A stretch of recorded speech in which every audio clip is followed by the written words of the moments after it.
एक दिन की बात है। आचार्य चाणक्य अपने गहरे विचारों में खोए हुए शांत नदी किनारे टहलते हुए जा पहुंचे। नदी का पानी धीमे धीमे बह रहा था, जैसे समय खुद रुककर उन्हें सुनना चाहता हो। पास ही चंद्रगुप्त बैठा था, मौन, लेकिन चेहरे पर कई सवाल तैर रहे थे। आचार्य ने उसकी ओर देखा और धीमी आवाज में पूछा, क्या सोच रहे हो पुत्र? चंद्रगुप्त ने सिर झुकाते हुए कहा, गुरुदेव, क्या हर बात दिल में रखना सही होता है? कभी कभी लगता है अगर सब कुछ कह दूं तो मन हल्का हो जाएगा। आचार्य हल्के से मुस्कुराए, फिर गहरी निगाहों से उसकी ओर देखते हुए बोले, यही सोच पुत्र, यही सबसे बड़ा भ्रम है। ये संसार सबसे ज्यादा उन्हीं को तोड़ता है जो दिल के सच्चे होते हैं पर जुबान के खुले, जो हर भावना, हर योजना, हर दुख बिना सोचे सबके सामने रख देते हैं। थोड़ी देर तक सिर्फ नदी की आवाज गूंजती रही। फिर चाणक्य ने कहा, याद रखो, जिस तरह तिजोरी में धन बंद रहता है, वैसे ही कुछ बातें दिल में बंद रखना ही सबसे बड़ी समझदारी है। उन्होंने धीमे स्वर में जोड़ा, बोलना हर किसी के बस की बात होती है, लेकिन चुप रहना ये एक कला है, और जो इस कला में निपुण हो जाए, दुनिया उसका कुछ नहीं बिगाड़ सकती। फिर उन्होंने अपनी कमंडल से थोड़ा जल उठाया और कहा, आज मैं तुम्हें वे 7 बातें बताऊंगा जो चाहे कोई कितना भी अपना क्यों न लगे, कभी किसी से नहीं कहनी चाहिए, क्योंकि जब ये बातें बाहर निकलती है तो दुनिया तुम्हें तुम्हारे ही शब्दों से हराती है। चंद्रगुप्त की आंखों में अब जिज्ञासा थी। नदी के उस पार से आती ठंडी हवा और आचार्य की गंभीर आवाज ने वातावरण को रहस्यमय बना दिया। चाणक्य बोले, पहली बात, घर परिवार की समस्याएं कभी किसी को मत बताओ। जीवन की पहली नीति यही है, चाहे झगड़ा हो, मतभेद हो या कोई निजी दर्द, उसे घर की चौखट के अंदर ही रहने दो, क्योंकि जैसे ही तुम घर का दुख बाहर ले जाते हो, लोग तुम्हारे दर्द से सहानुभूति नहीं, फायदा उठाने लगते हैं। तभी एक शिष्य आंसुओं से भरी आंखों के साथ आया और बोला, गुरुदेव, मेरे घर में झगड़ा हो गया। आचार्य ने उसकी ओर देखा, पर इस बार उनकी मुस्कान में ज्ञान छिपा था और आगे आने वाले शब्द उसके जीवन की दिशा बदलने वाले थे। पिताजी मां पर चिल्ला रहे थे और भाई गुस्से में घर छोड़ गया। मैंने ये बात अपने दोस्तों को बता दी। चाणक्य ने गंभीर स्वर में कहा, पुत्र, जब तुम अपने घर की दरारें बाहर दिखाते हो तो लोग उन्हें जोड़ने नहीं और अधिक फाड़ने लगते हैं। लोग करुणा नहीं कथा चाहते हैं। फिर उन्होंने एक कहानी सुनाई। एक गांव में 2 भाई रोज झगड़ते थे। एक दिन बड़े भाई ने पंचायत में छोटे भाई की बुराई कर दी। नतीजा पूरे परिवार की इज्जत गिर गई। लोग बच्चों से दूरी बनाने लगे। घर की बात बाहर निकली नहीं कि संबंधों की मर्यादा भस्म हो जाती है, विश्वास चकनाचूर होता है और लोग तुम्हारे दुख को शस्त्र बना लेते हैं। चाणक्य बोले, घर का झगड़ा अगर बाहर गया तो वो घर की नींव डगमगा देता है। संबंध यदि बाहरी दृष्टि में आए तो उनका मान मिट जाता है। इसलिए चाहे हालात कितने भी बिगड़े, अपने घर की बातों को केवल अपनों तक ही सीमित रखो, क्योंकि बाहर की दुनिया मरहम नहीं व्रण पर लवण छिड़कती है। दूसरी बात, अपनी कमाई या धन का खुलासा कभी मत करो। आचार्य चाणक्य ने गंभीर स्वर में कहा, दूसरी और बेहद महत्वपूर्ण नीति यह है कि अपनी आमदनी, अपनी संपत्ति या जो कुछ भी तुमने कमाया है उसका बखान कभी किसी से मत करो। एक बार की बात है, मगध के एक राजा ने अपने दरबार में गर्व से अपने खजाने की झलक सबको दिखाई। सोने के सिक्कों से भरे कमरे, अनमोल रत्न और ढेर सारी संपत्ति सबके सामने रख दी। कुछ ही दिनों में क्या हुआ, पड़ोसी राज्य ने हमला कर दिया और वही खजाना लूट कर ले गए। चाणक्य बोले, धन जितना गुप्त हो उतना ही सुरक्षित होता है। उसकी दिखावट करना अपने आप को चोरों और जलने वालों के सामने खड़ा करना है। फिर उन्होंने शिष्यों से पूछा, पुत्रों, क्या तुमने कभी देखा है कि अमीर लोग अपनी सच्ची कमाई सबको बताते हैं? नहीं, क्योंकि वे जानते हैं जहां अधिक लोग जान गए वहां जरूरतें, लोभ और संकट भी बढ़ते हैं। अगर किसी को लग जाए कि तुम अच्छी आमदनी करते हो तो कुछ लोग मदद के बहाने पास आएंगे, कुछ तुम्हें नीचे दिखाने के अवसर खोजेंगे और कुछ तो सिर्फ इसलिए द्वेष करने लगेंगे क्योंकि तुम्हारे पास वो है जो उनके पास नहीं। चाणक्य ने स्पष्ट शब्दों में कहा, धन का सबसे बड़ा रक्षक उसका छिपा होना है। अगर सबको तुम्हारे धन की जानकारी हो जाए तो लोग तुम्हारे मन की शांति भी छीन लेंगे। इसलिए याद रखो, अपनी कमाई को ढका रखो जिससे मन स्थिर और निश्चिंत रहे, क्योंकि जो धन दिखाया गया वही या तो लूट का कारण बनता है या जलन का। तीसरी बात, अपनी भविष्य की योजनाएं गुप्त रखो। आचार्य चाणक्य ने तीसरी नीति बताते हुए कहा, पुत्रों, जब तक कोई योजना पूरी ना हो जाए उसे अपने मन के अंदर ही रहने दो। जो लोग अपने हर कदम की घोषणा पहले कर देते हैं वो अक्सर मंजिल तक पहुंचने से पहले ही रास्ता खो देते हैं। तक्षशिला के गुरुकुल में बैठे शिष्यों को चाणक्य ने एक उदाहरण दिया। एक बार का किस्सा है। एक व्यापारी ने सोचा कि वो अपने शहर में मसालों की एक बड़ी दुकान खोलेगा। उसने अपने सभी रिश्तेदारों, दोस्तों और पड़ोसियों को पहले ही ये बात बता दी। अगले ही हफ्ते एक चालाक आदमी ने उसकी बात सुनकर उसी जगह उसी तरह की दुकान खोल दी और बाजार पर कब्जा कर लिया। जब व्यापारी पहुंचा तब तक देर हो चुकी थी। चाणक्य बोले, हर विचार एक बीज होता है।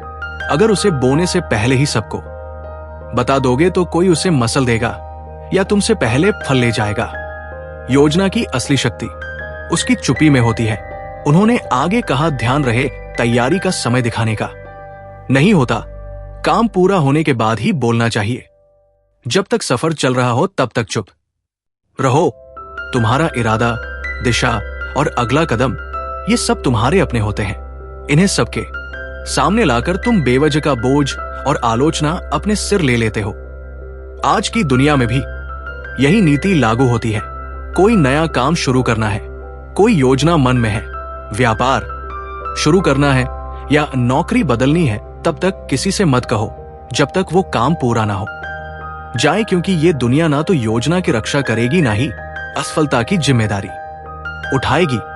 चौथी बात, अपनी कमजोरियां किसी को मत बताओ। आचार्य चाणक्य ने गंभीर स्वर में कहा, पुत्रों, जिस दिन तुमने अपनी कमजोरी किसी और को बताई उसी दिन तुमने हार की पहली सीढ़ी चढ़ ली। तक्षशिला के गुरुकुल में एक दिन एक शिष्य ने पूछा, गुरुदेव, अगर हम किसी अपने को अपनी पीड़ा, डर या कमजोरी बता दें तो क्या वो हमें समझेगा नहीं? चाणक्य मुस्कुराए और बोले, अपने अक्सर तब तक साथ होते हैं जब तक तुम्हारी ताकत उन्हें फायदा देती है, लेकिन जैसे ही तुम्हारी कमजोरी सामने आती है वही लोग या तो दूर हो जाते हैं या पीठ पीछे वार करते हैं। उन्होंने एक कहानी सुनाई। एक योद्धा था जो तीरों से डरता था। उसने अपने सबसे करीबी साथी से कहा, अगर युद्ध में तीर चलने लगे तो मुझे पीछे कर देना, मुझे डर लगता है। कुछ समय बाद वही साथी शत्रु से जा मिला और युद्ध में सबसे पहले तीर उसी योद्धा की ओर चलवाए, क्योंकि उसे पता था कहां वार करना है, और वो योद्धा बिना लड़े धराशायी हो गया। चाणक्य बोले, कमजोरी तब तक ताकत है जब तक केवल तुम्हें पता हो। जिस दिन वो किसी और को पता चल गई वो तुम्हारे विरुद्ध सबसे तेज अस्त्र बन जाती है। उन्होंने चंद्रगुप्त की ओर देखकर कहा, राजा वही होता है जो अपने डर को तलवार में छिपा ले और चेहरे की मुस्कान में अपने घावों को भी छुपा ले। तो याद रखो मेरे दोस्त, अपने डर, अपनी तकलीफें, पुराने घाव, इन्हें अपने भीतर रखो, क्योंकि दुनिया में बहुत से लोग मदद नहीं करते, हार का तमाशा देखने के लिए खड़े रहते हैं। पांचवी बात, अपने दान का बखान मत करो। आचार्य चाणक्य मुस्कुराए और बोले, पुत्रों, जो दान जुबान से बोला जाए वो पुण्य नहीं, अहंकार का प्रदर्शन होता है। गुरुकुल में बैठे शिष्यों ने प्रश्न किया, गुरुदेव, अगर हमने किसी गरीब की मदद की, किसी भूखे को भोजन दिया या किसी छात्र को शिक्षा के लिए सहायता दी तो क्या यह बताना गलत है?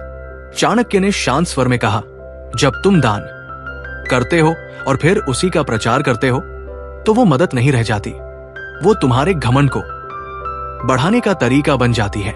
उन्होंने चंद्रगुप्त को संबोधित करते हुए कहा, एक बार एक राजा ने दरबार में घोषणा की, मैंने इस वर्ष 100 गाय ब्राह्मणों को दान दी है। लोगों ने तालियां बजाई, पर उसी रात सपने में उसे एक वृद्ध ब्राह्मण मिला और बोला, राजन, आपने जो दिया वो पुण्य नहीं बना, क्योंकि आपने उसका बखान कर दिया। दान तभी फलदायक होता है जब वो छुपा हो। चाणक्य ने स्पष्ट शब्दों में कहा, दाएं हाथ से दिया गया दान अगर बाएं हाथ को भी पता चल जाए तो वो भी अधिक हो जाता है। फिर उन्होंने एक सूत्र बताया, दान वो दीपक है जो अंधेरे में जलता है। उसे कोई देखे या ना देखे, उसका उजाला एक दिन लौट कर आता है। इसलिए मेरे दोस्त, अगर तुमने सच में किसी की मदद की है तो उसे दुनिया को बताने की जरूरत नहीं है। जो सच्चे दिल से दिया गया है वो ऊपर तक पहुंचता है, बाकी सब बस दिखावे की बात है। छठी बात, अपमान और हार की कहानियां कभी मत सुनाओ। आचार्य चाणक्य ने शिष्यों की ओर देखते हुए गहरी बात कही, पुत्रों, जीवन में हर कोई कभी ना कभी हारता है, अपमान झेलता है, लेकिन उस हार को बार बार दोहराते रहना खुद अपने जख्मों को उधेड़ने जैसा है। उन्होंने चंद्रगुप्त की ओर देखा और बोले, एक योद्धा ने युद्ध में हार का सामना किया। उसने हर गांव में जाकर कहा, मैं हार गया, मुझे धोखा दिया गया, मेरे साथ अन्याय हुआ। कुछ लोगों ने सहानुभूति जताई, लेकिन अधिकतर ने उसे हंसी का विषय बना दिया। और जब वो फिर मैदान में उतरा तो सब पहले से ही उसकी हार देखने का इंतजार करने लगे। चाणक्य ने कहा, अगर तुमने कभी अपमान सहा है तो उसे अपनी ताकत में बदलो सीख लो, पर उसे ढोल की तरह मत बजाओ। दुनिया चतुर है, वो तुम्हारे दुखों पर रोएगी नहीं बल्कि उन्हें याद रखेगी। उन्होंने एक सूत्र सुनाया, अपमान को याद मत करो, उसे अपने भीतर शक्ति में बदलो। जब तुम अपने दुख को सबके सामने लाते हो तो वे लोग जो पहले ही तुमसे जलते हैं उसी को तुम्हारे खिलाफ इस्तेमाल करते हैं। और याद रखो, दुनिया तभी विश्वास करती है जब तुम अपनी ताकत दिखाते हो, ना कि तब जब तुम अपने टूटने की कहानियां सुनाते हो। तो मेरे भाई, अगर कभी हारो तो दुनिया से मत कहो मैं हार गया, खुद से कहो अब और मजबूती से खड़ा होना है। सच्चा विजेता वही होता है जो गिरकर भी बिना कुछ कहे फिर से खड़ा हो जाता है और अपनी चुप्पी से सबको चौंका देता है। सातवीं बात, अपनी भावनाएं जैसे क्रोध, मोह या पीड़ा कभी किसी के सामने मत खोलो। आचार्य चाणक्य ने सभी शिष्यों की ओर देखा और गंभीर स्वर में बोले, मनुष्य का सबसे बड़ा रहस्य उसका मन होता है, और जो हर किसी के सामने अपना मन खोल देता है वो सबसे पहले टूटता है। उन्होंने कहा, जब तुम रोते हो, क्रोधित होते हो या मोह में फंसते हो और इन्हें दूसरों से साझा करते हो तो लोग सहानुभूति नहीं गणना करते हैं। वे सोचते हैं कि तुम्हारी कमजोरी कहाँ है और कैसे तुम्हें वहीं से तोड़ा जा सकता है। अगर तुमने किसी से कहा कि तुम किससे नाराज हो तो वो बात तुम्हारे शत्रुओं तक पहुंच सकती है। अगर तुमने किसी को बताया कि तुम किससे मोह रखते हो, वही लोग उस मोह को तोड़ने की कोशिश करेंगे। और अगर तुमने अपनी पीड़ा जाहिर की तो लोग उसका हल नहीं, फायदा सोचेंगे। फिर चाणक्य ने समझाया, भावनाएं भी उसी तरह होती है जैसे धन, जो सबके सामने आ जाए उसका मूल्य घट जाता है, पर जो भीतर सहेज ली जाए वही ताकत बनती है। उन्होंने चंद्रगुप्त से कहा, राजा वही होता है जो भीतर आग बनकर जले लेकिन बाहर से ठंडी छाया की तरह दिखाई दे। जिसे दुनिया ना समझ सके वही सबसे मजबूत होता है। अपने मन की बात केवल उसी से कहो जो वास्तव में निस्वार्थ हो, बाकी सबके सामने बस मुस्कुराओ और मौन रहो। चंद्रगुप्त सिर झुकाकर बोला, गुरुदेव मैं समझ गया। हर रिश्ते में भले प्रेम हो, लेकिन कुछ बातें ऐसी होती है जिन्हें गुप्त रखना ही बुद्धिमत्ता है। चाणक्य बोले, पुत्र यही नीति जीवन का सबसे बड़ा कवच है, इसे ओढ़ लो, फिर कोई तुम्हें तोड़ नहीं पाएगा। तो मेरे दोस्तों, चाहे कोई कितना भी खास क्यों ना हो, इन 7 बातों को अपने तक ही सीमित रखो। अगर वीडियो अच्छा लगा तो लाइक, शेयर और कमेंट जरूर